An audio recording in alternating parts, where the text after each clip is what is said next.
All right, so welcome. Today we're going to do my sequence. I just call this easy yin. So my hope with this sequence was to make a yin class that was relatively straightforward and easy. It doesn't have a particular focus, but it's going to work the hips and the low back, the spine, like traditional yin does, if you could even say there's such a thing as traditional yin. But traditionally, yin focuses from the above the knees to the lowest set of ribs. So this whole region is our focus, hips and low back.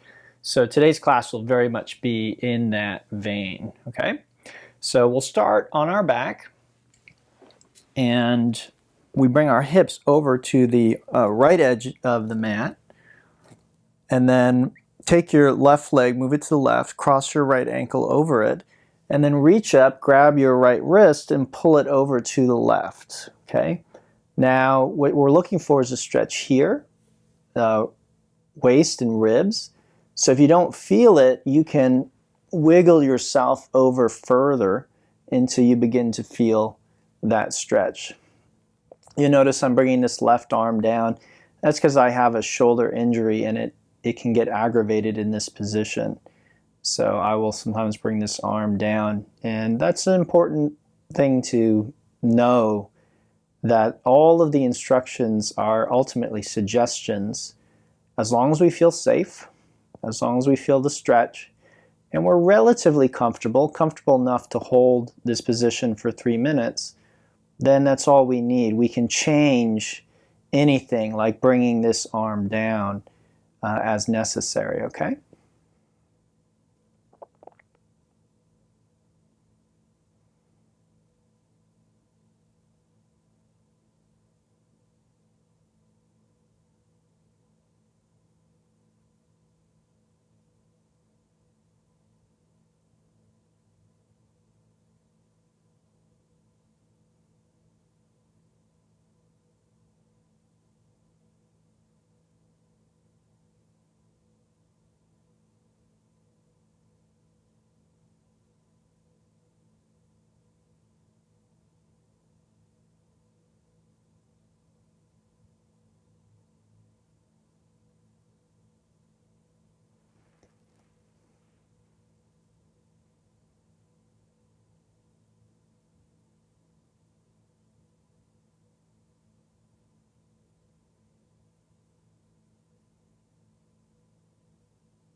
Okay, that might feel like a kind of a short time. We've done a few weeks, I think, in a row of the 5-minute holds. But today we're just doing 3 minutes. This is part of what makes it easy yin, is not holding the poses quite as long. Many beginners find the long holding very, very difficult. So if you're used to doing yin, then 3 minutes might feel very short, and you might feel like you want to stay in the pose for 5 minutes. But today we're just going to do 3 minutes. 3 minutes is still well within the range of what we would consider a yin yoga. I think yin yoga really starts at about a minute. It's not to say that there aren't different benefits the longer that you hold. There absolutely are. If we could get all the benefits of a 5-minute hold in 1 minute, then it would just be pointless to hold anything for 5 minutes. We're all busy. We would hold each of these postures for 1 minute. We'd be done in 5 or 10 minutes with the whole class. So obviously there is a difference in the amount of time that we spend in the postures. But again, anything less than a minute, I'm going to say, you may not be doing yin yoga. You're probably not. You're doing hatha yoga or some other form of yoga. Nothing wrong with that. It's just different. It's just not yin. And in about a minute, if you're holding postures passively, then I'd say, okay, you're maybe starting to do yin. And I actually do have sequences, some of my more creative and out there sequences, where we do hold certain things for just a minute. I don't think we've done any of those, and we may not. It just depends. I really will bring out different things for different audiences. Maybe one day we will. We'll see.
Okay, let's unwind. We'll come back to neutral and just rest for a moment. That's called a rebound.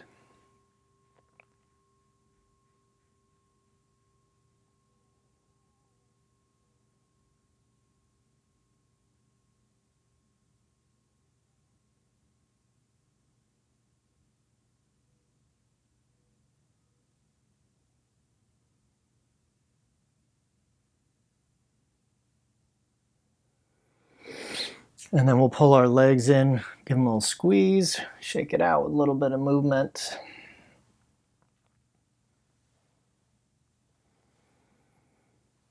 And then we hinge up. So hands under hips, legs straight unless there's pain in your back, in which case bend your knees. Lift the head and neck, take a nice deep breath. Exhale, lower the legs, hover for a moment. Inhale, legs up, and exhale up to seated. Okay, so half butterfly is next. We're going to have our right leg straight, left foot to the inside of the thigh. And we'll come forward and down in a relaxed way. And what we want to feel is a stretch in the back of the right thigh. Those are your hamstrings, okay? So we come forward, we let the head and neck, the arms all relax. If this is a little too intense, you can put a block under your left knee. You can put a block under your forehead. You can put a block under your forearms. Okay, if you're having trouble coming forward, you can place a rolled blanket or block under the knee, bend the knee. It's easier to come forward that way. You can also sit on a block, and that'll tilt you forward more aggressively, more easily, okay?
Okay, switching sides. Again, 3 minutes might feel a little short. It does for me.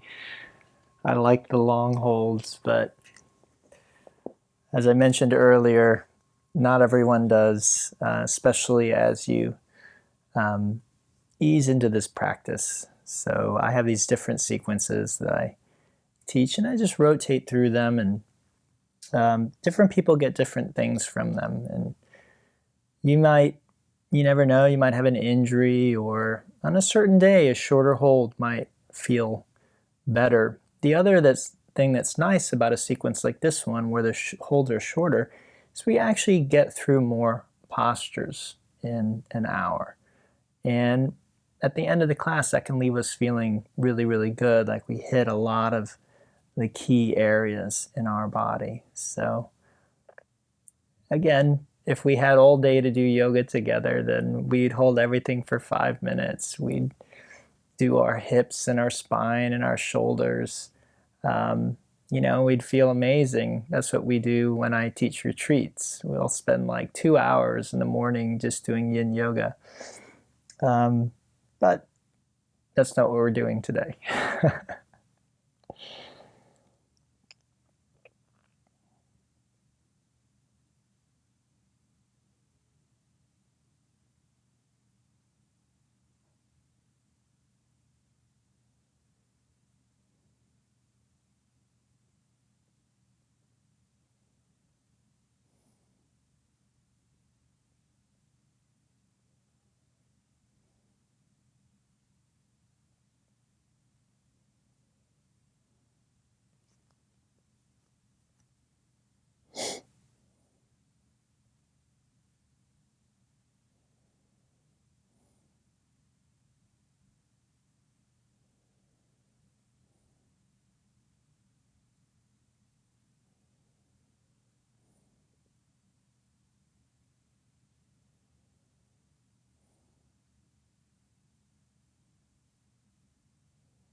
Okay, we come up and just make our way back onto our back for a moment.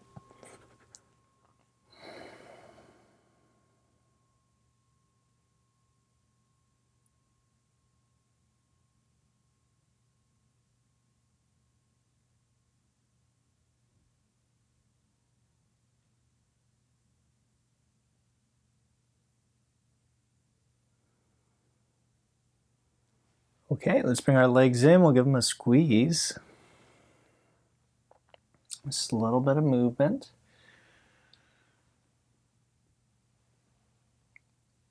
And then let's again hinge on up.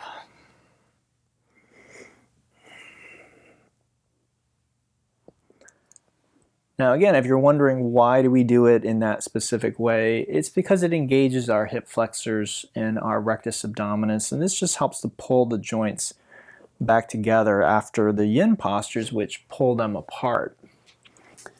Okay, let's go ahead and transition into this position. This is a frog, so we're in a tabletop position. And then we'll just take our knees as far as they'll go, and we're looking for a stretch in the inside of the thighs. Okay, so that's what we're looking for. If you go wide enough, you should feel that. Be mindful of your knees. You may need to pad them a bit. We're going for a groin stretch here, so inside of the thighs. And if this particular groin stretch doesn't agree with you, feel free to choose another one.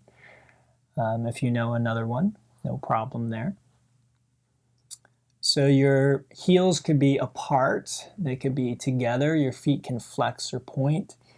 Your hips can be over your knees, or you can press them back toward your heels.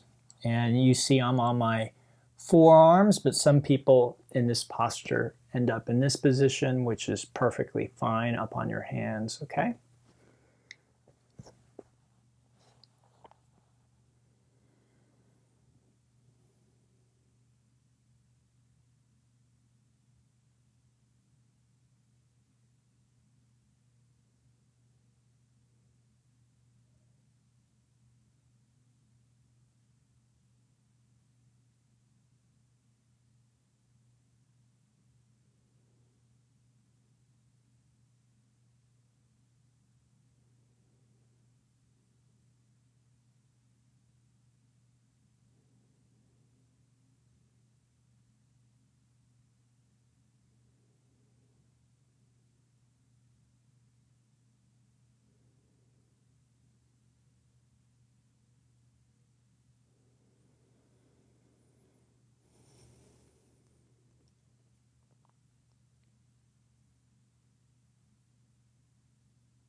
Okay, we have one more in this set, one more posture in this set. So we'll come forward onto our belly and prop ourselves up on the elbows. That's called a sphinx. And what we're looking for is a little bit of sensation in our back, our low back here, a little bit of what we call compression. So I'm not feeling it. So what I'll do is I'll straighten my arms and push myself back a little bit more aggressively. Okay, now if that's a little too much, I can bring my hands forward and just make it less intense. If it's not enough, I can walk my hands back and make it more intense. Okay, so whether your arms are straight or bent, the variations are the same. So shoulders relaxed, shoulders depressed, head held up, dropped back, dropped forward, legs together or apart. And feel free to squeeze the muscles in your buttocks and your thighs, and that might change how it feels for you, for better, or it could be for the worse as well. So just experimenting is a good idea.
Okay, so let's come on down. We'll rest for a moment.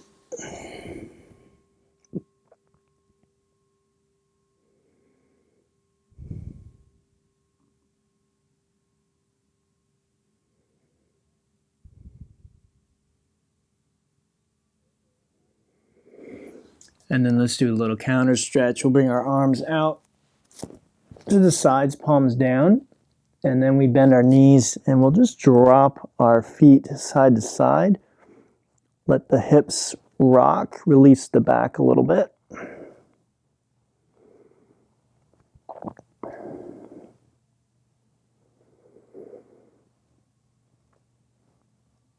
And then we'll do our next posture, okay? So next pose is called a cat tail. What we'd like is to bring the left leg out to the left. And so that will look like that. All right, hopefully you can still see me. So left leg to the left, that can be straight or bent. All right, and then I take my right leg, move it back. I prop my head up on my right hand and elbow. And then bend the knee, I reach back, I grab the foot and pull the heel in towards my butt. Should feel a stretch at the front of my right thigh. And I can lean back into this. Again, my left leg can be straight or bent, closer to my face or further away from my face. My right foot could be closer to the ground or higher up toward the ceiling. Okay, I can keep my head on my hand or rest it on my upper arm or even on a block or blanket or even on the ground.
Let's switch sides. So we'll come back onto our belly. I know we've gotten into this pose in a different way before, but it's healthy and it's good for us to have different ways of doing the same thing. So we'll bring the right leg up this time, bring the left leg back. So think of your legs like scissors and you're trying to open the scissors as much as possible. And then again, bending the knee, reaching back, grabbing the foot. If you can't, you could use a strap or a tie or something you have at home to help you grab that foot. Hopefully you can grab it. If you can't, it just means your quadriceps are really tight, or maybe you have a bum knee or something like that that causes a lot of pain. But this is not a particularly tricky stretch. It shouldn't be if we're healthy. And this is an important point, I think, to make. The things we do in a class like this one should be fairly rudimentary. I know that you may have seen online on Instagram or on YouTube or something, you might have seen some yoga contortionists who are doing crazy things with their body. Even in my more active class, we might do some things that seem kind of out there. But in a class like this one, these are basic stretches that we should be able to do if we're relatively healthy. So if some of these stretches cause a lot of pain or discomfort, that generally means you have a medical issue. And my recommendation is you address that issue, you don't ignore it. So I'll use an example from my own life. A couple of years ago, I had to move, and I did the whole move on my own. And it was a lot of carrying heavy boxes back and forth, and I was basically moving apartments. So it wasn't worth hiring movers, or a service or a truck. So I was just carrying these heavy boxes from one apartment to another apartment across buildings. So it was a little bit of a hike. Anyway, the result of that is I really hurt my back. And so some of these things would be very painful when doing them. And many of us, when we feel pain or discomfort, we assume there's something wrong with what we're doing, not that there's something wrong with our body, right? Or even if we understand that we're injured, we might think that, oh, that means I shouldn't do that thing, whatever it is that's causing the pain. Sometimes that's correct, but actually doing yin was part of the way I recovered. And doing other things that actually caused quite a lot of discomfort in my body were ways that I actually was able to heal my back over time. So just keep that in mind, that if you're doing these things that cause pain, you want to address that so that you can be happy and mobile the rest of your life. All right, let's unwind out of that. Just come back onto our belly into a neutral position.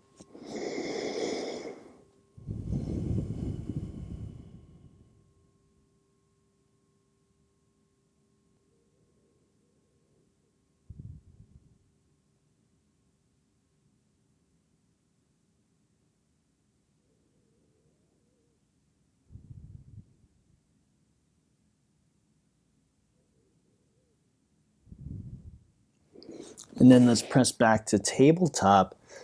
We'll do a little bit of what we call marauding bear. So this is just an opportunity to move in a different way.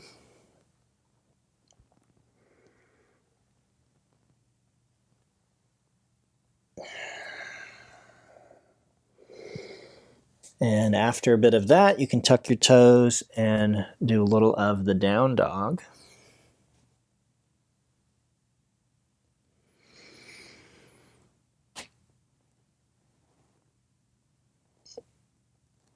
And then from there, we'll go ahead and come to a seat.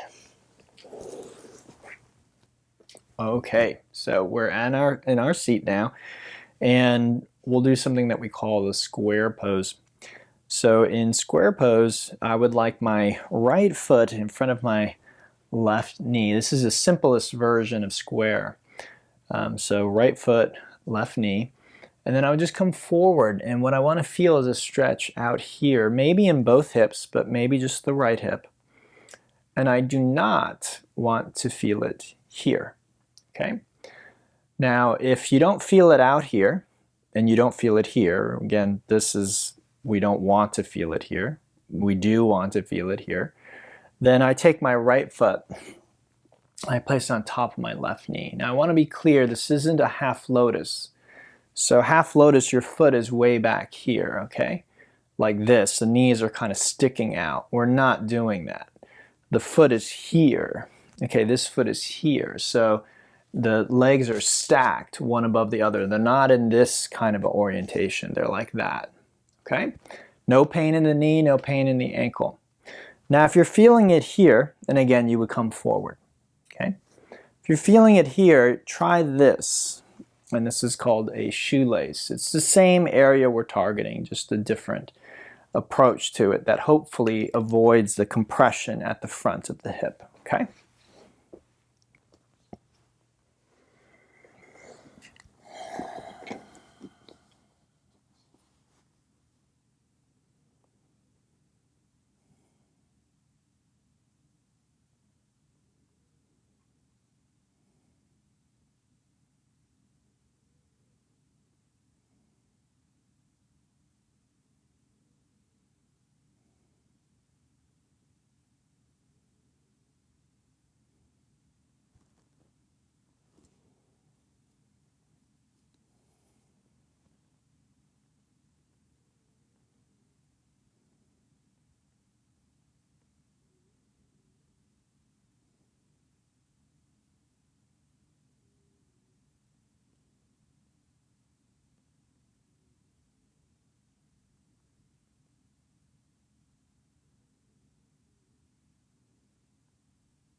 All right, let's switch sides. Same thing.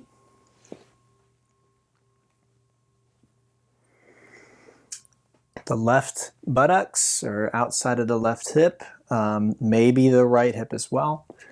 Again, the knee and ankle should be completely free of duress.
All right, let's make our way back onto our back. We'll relax for a few moments.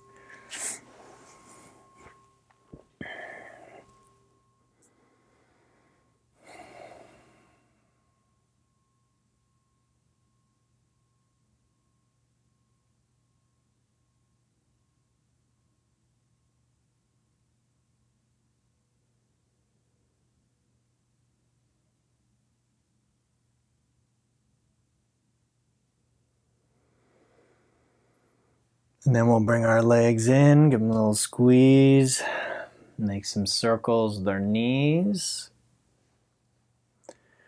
Shake it out a bit.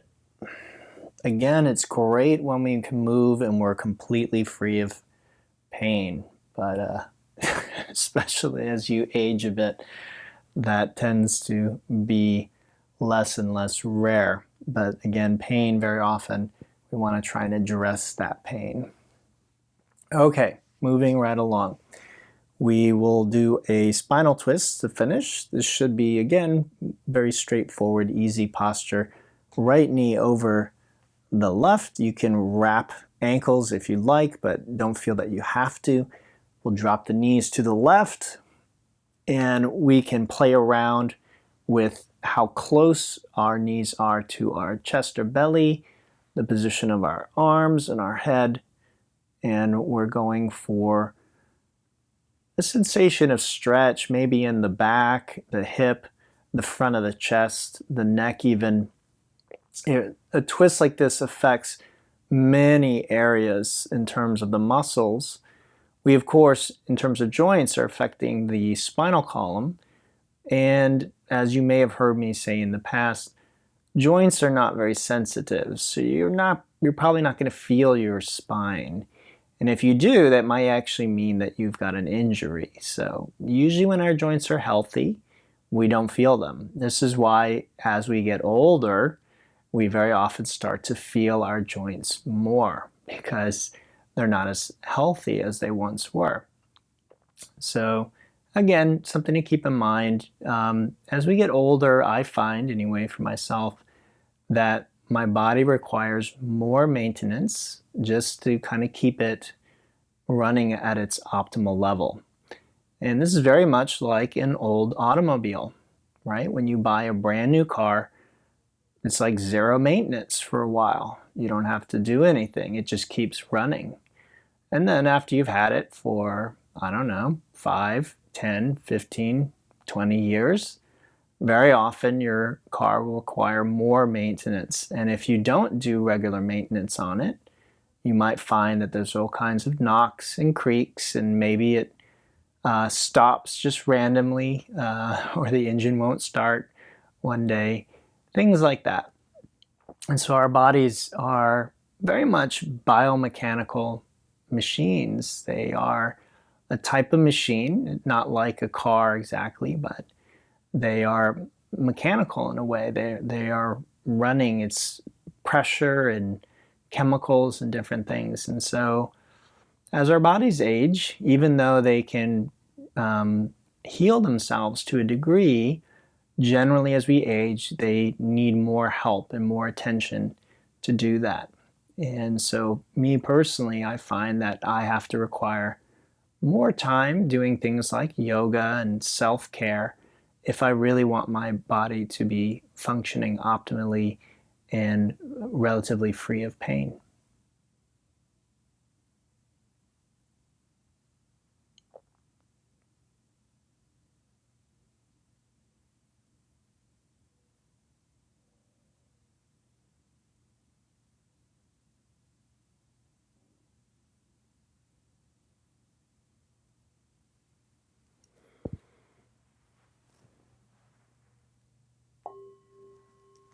Let's switch sides.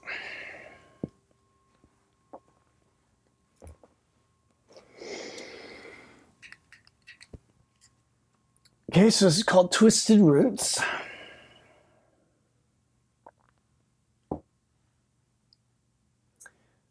Now, the reason I think this is important to understand is because what I have found, at least some people do, as I get older and as things begin to creak and ache, they take the opposite approach of what I'm recommending, which is they start moving less. They start doing less, right? As moving or exercising or stretching become painful or difficult, their assumption is, I shouldn't do this, it's painful. Now, your body is a use it or lose it proposition. It's just the way that it is. Generally speaking, the more that you use your body in the right ways, the better it's going to perform. Of course, you can overdo it. And yes, you can abuse your body by doing too much exercise.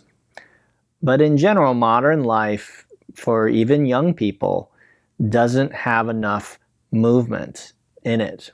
Young people generally want to move. If you have young children at home and you tell them to sit down, they don't want to sit for very long, and that's good. They shouldn't.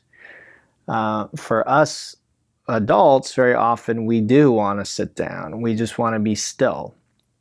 But it's not actually really that good for our health. And then as we get older, very often we really don't want to move. And again, if it becomes painful, we very often think, well, I shouldn't move. And I know a lot of yoga teachers and people who take yoga think yoga teachers are like fitness instructors, but I really see myself as an educator. And so I hope to educate you, no matter what age you are, just that you have this information that, generally as you begin to age, yes, things might start to hurt more, and it might require more time, energy, and effort just to keep things running optimally. And sometimes optimally at, like 50 or 60 is not going to be what it was when you were 20 or 30. So there may be certain pains or certain things that just don't go away completely, but you can manage them. And at least my experience so far is you can live a very full and happy life. And I have older students who are doing yoga, and they report the same, that if you are willing to put in the effort and the work, you can live a very full life into very advanced years of age. All right, let's unwind. We'll come back onto our back and just relax for a few moments.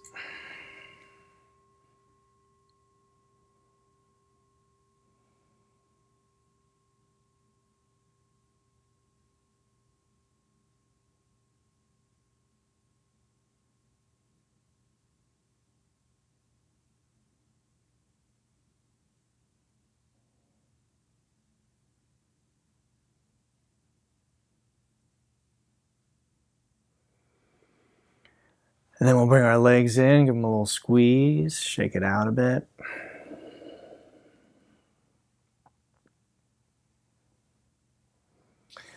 And then I'll invite you to unwind on your back into what we call a pentacle in yin. Just any comfortable position on your back.